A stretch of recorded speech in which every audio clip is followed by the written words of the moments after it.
ये क्या कहते हैं कि प्रश्नकर्ता कहते हैं कि हमको नियोग की बात में पाप मालूम पड़ता है। स्वामी जी उत्तर देते हैं महर्षि दयानंद जी, जो नियोग की बात में पाप मानते हो तो विवाह में पाप क्यों नहीं। ये है स्वामी जी का क्यों नहीं मानते।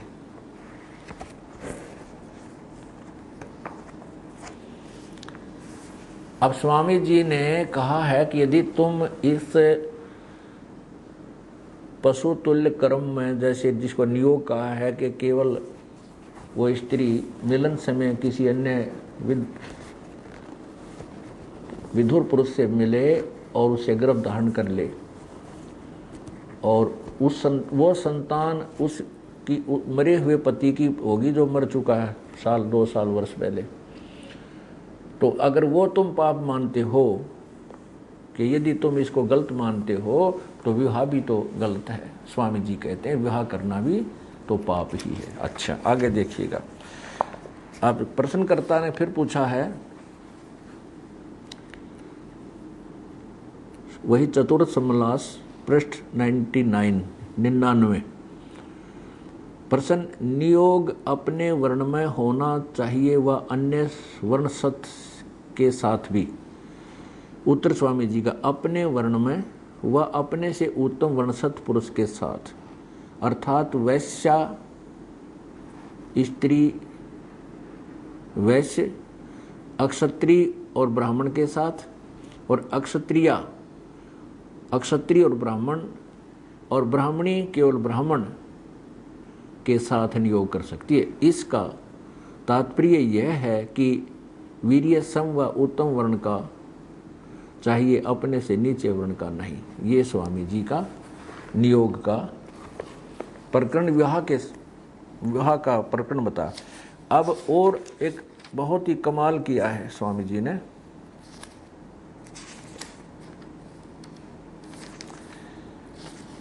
एक और ही कमाल किया है, अब देखिएगा।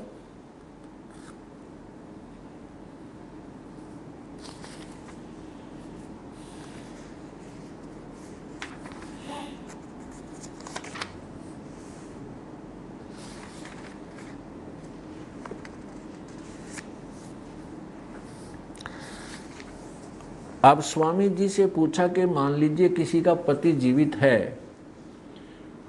क्या उससे भी ये नियोग किया जा सकता है। स्वामी जी कहते हैं हाँ, किन परिस्थितियों में, कि जिसका पति धन कमाने रोजगार के लिए कहीं दूर देश गया हो और 3 वर्ष नहीं आ पावे, तो उसकी 3 वर्ष बाट देख के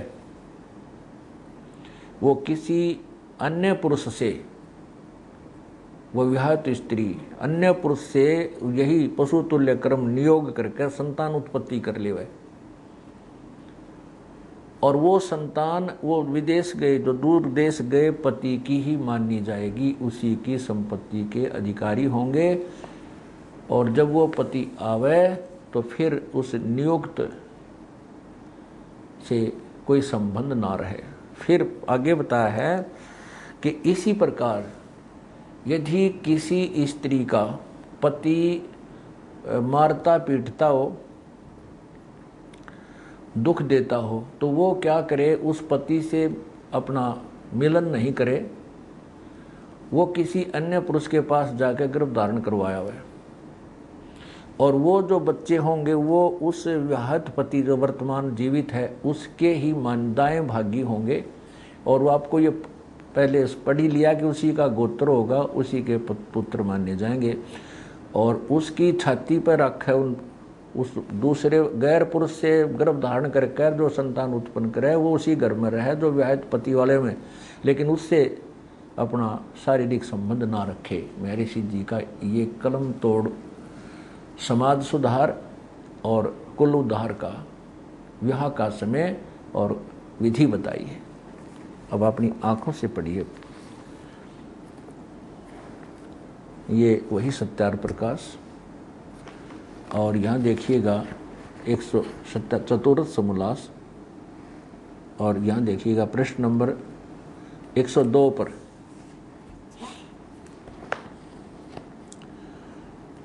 यहाँ पूछा, विवाहित स्त्री जो विवाहित पति धर्म के अर्थ परदेश गया हो तो 8 वर्ष, विद्या के लिए और कीर्ति के लिए गया हो तो 6, और धन आदि यानी रोजगार के लिए गया हो, कमाने के लिए गया हो तो 3 वर्ष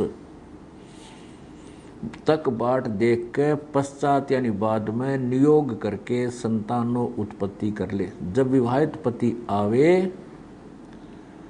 तो नियुक्त पति छूट जावे। अच्छा आगे देखो, वैसे ही जो पुरुष अत्यंत दुखदायक हो तो तुरंत छोड़कर दूसरे से नियोग से संतानों उत्पत्ति करके उसी विवाहित पति के दाय भागी संतान कर लेवे इत्यादि प्रमाण और युक्तियों से स्वयंवर विवाह और नियोग से अपने अपने कुल की उन्नति करे।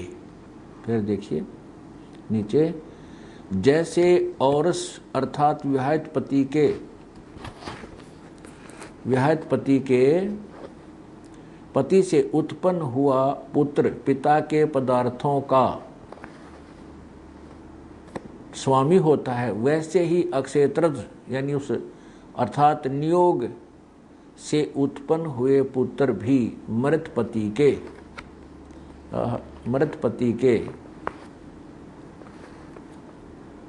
दाय भागी होते हैं।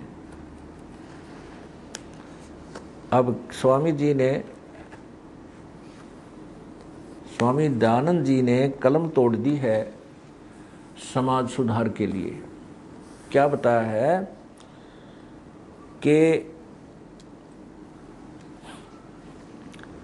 किसी का पति धर्म प्रचार के लिए बाहर गया हो तो उसके लिए 8 वर्ष बाट देखा है।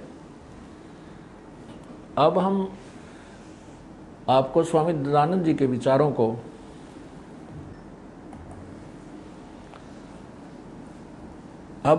स्वामी दयानंद जी के आध्यात्मिक विचारों को आपके समक्ष रखते हैं।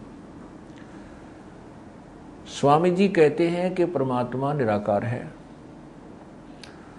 और उनका ये भी कहना है कि ब्रह्म है वो सर्वोपरि सर्वशक्तिमान और सर्वश्रेष्ठ प्रभु है, उसी को वो ईश्वर कहते हैं।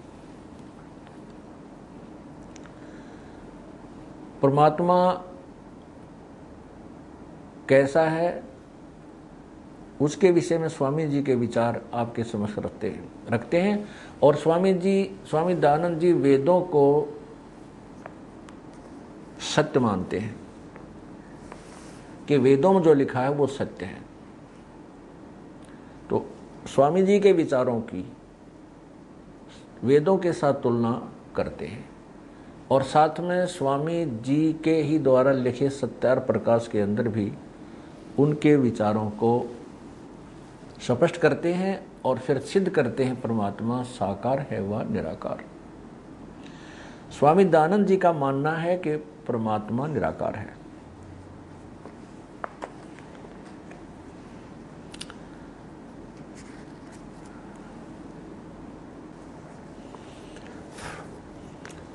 अब पढ़िए स्वामी दयानंद जी के विचार,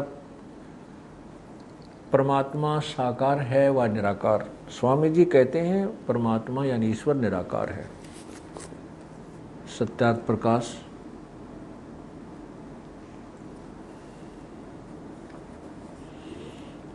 वही सत्यार्थ प्रकाश है। महर्षि दयानंद सरस्वती स्वामी विरचित है और नीचे वैदिक यति मंडल दीनानगर दयानंद मठ दीनानगर पंजाब से प्रकाशित है। और इसके मुद्रक कौन है ये देखिएगा, नीचे है। मुद्रक है आचार्य प्रिंटिंग प्रेस, दयानंद मठ गोहाना मार्ग रोहतक। इसके पृष्ठ नंबर 154 पे अर्थात 7वें समोल्लास में